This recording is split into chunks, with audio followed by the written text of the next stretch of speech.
You're drunk right now. And that's not going to change. You kind of have a drinking problem. I recognize the problem. Well, fair enough.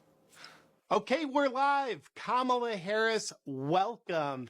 And I see you brought your emotional support dog with you today, which is great. Before I came in, your campaign staff out there gave me this list of really great softball questions that I'm allowed to ask. Help stay true to the spirit of journalism, so thanks for that. Thought I might stray from the list just a tiny little bit. Now, I think you'd agree this is an intense election. Like recently, your political opponent, President Trump, was almost assassinated. And I am sure y'all at the White House are working tirelessly to find out who orchestrated this whole thing. Y'all have any leads about who did it? We did it. What? Who did? Joe Biden and I, to be honest. Really? He was shot. I'll say that that's good work. Oh, that's... wow, I can't believe it. Do you feel any remorse? No, not at all. Oh. There's more to do, but that's good work. Wait, so you would try it again? Yes, I would. Seriously? I would. I think... Well, obviously, the guy you used on the first try wasn't successful. So who would you use on the next attempt? No one in particular. But I'm sure you've discussed who it might be. Did you talk to Hillary? She have anything to say about it? Oh, she had a lot to talk about. She had a lot. Of course she did. When did you talk to her? It was a Sunday. Good God, that's even more demonic. Tim, are you on board with all this? I think people know who I am. Yeah, they do. You guys could go to prison for this. Next question, please. Yeah. No, seriously, this is a major crime. This is a big deal.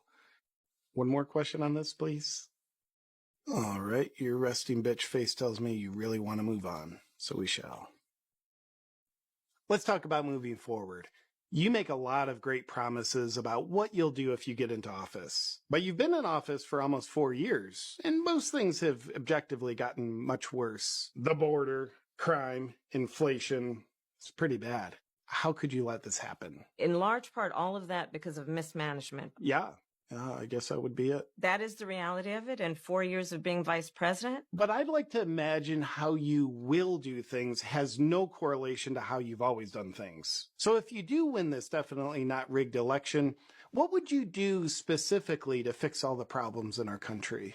Let me be very clear. Mm-hmm. When we do what we have done, I believe it is very important that we take seriously what we must do and how it does so matters.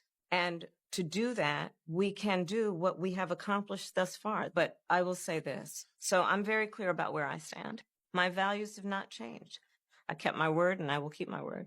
When we do what we did, which is part of the American dream. It sounds like a very well thought out strategy. If you win, will that be like a bill you sign or something? I will make sure that it comes to my desk and I would sign it. Very good.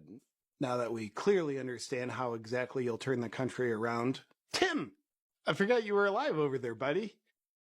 As governor, the accomplishment you're most known for is getting tampons into all the boys' restrooms in schools. We did it in Minnesota. You sure did. And you did it when nobody else wanted to. People were saying things like, it's unnecessary or it's a stupid idea. But you knew the importance of it. And presumably, this came from your positive exposure to tampons during your formative years as a boy.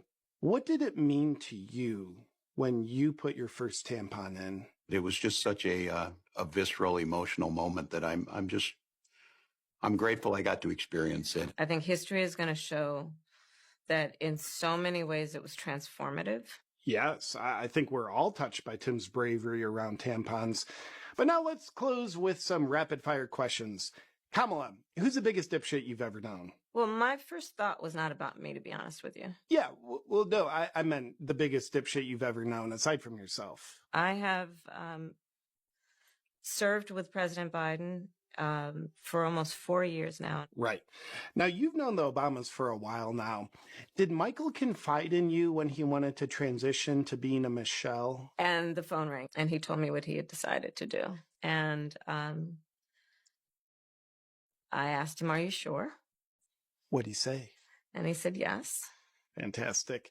Now, Madam Vice President, on the monitor, you can see you in the process of sleeping your way to the top by way of a photograph of you with Montel Williams and another side girl. Have you seen this photograph before? But I did see that photograph, and I was deeply touched by it. The left criticizes Trump for sleeping with side girls, but you are a side girl running for the same presidency. How does that feel? It's very humbling. It's very humbling in many ways. Do you have any morals? No, not at all. Not at all.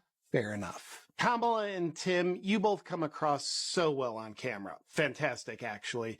Thank you for taking the time to sit down and just be so interesting. Thanks for having us. Thank you, Dana. Thank you. What? Tim Walz is thanking me? What an honor. You know what, Tim?